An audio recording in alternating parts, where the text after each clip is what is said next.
Hello everyone, কেমন আছো সবাই? আশা করছি ভালো আছো। তো আমি রাখি, তোমরা দেখছো রাখি বন্দ্যোপাধ্যায় ইউটিউব চ্যানেল। আমার চ্যানেলে তোমাদেরকে অনেক অনেক ওয়েলকাম।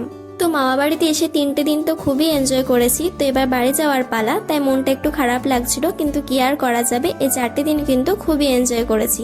তোমরা হয়তো আগের ব্লগে দেখেছো আমরা কোথায় কোথায় গিয়েছিলাম, কিভাবে এনজয় করেছি।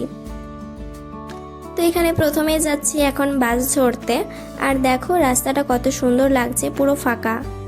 তো বাড়ি আসার পথে গিয়েছিলাম এই মন্দিরটায়। এই মন্দিরটা হলো রানীগঞ্জের শ্যাম মন্দির। কারা কারা এসেছে এই মন্দিরটায় অবশ্যই কিন্তু কমেন্টে জানিও। আমি তো এই প্রথমবার গেলাম। এই মন্দিরটায় আসার আমার অনেক দিনের ইচ্ছে ছিল, কিন্তু আশাই আর হচ্ছিল না। তো যাই হোক, তারপর প্ল্যান ছাড়াই চলে এলাম হঠাৎ করে। সত্যি এখানে এসে আমার খুবই ভালো লাগছিল, পুরো মনটা শান্ত করে দিয়েছিল। তো চলো আমার সাথে সাথে তোমরা একটু মন্দিরটা ভালোভাবে দেখে নাও।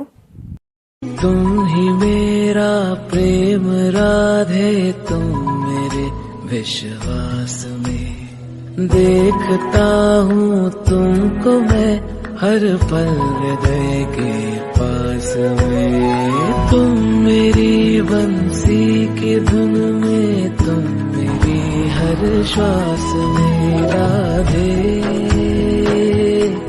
हे राधे।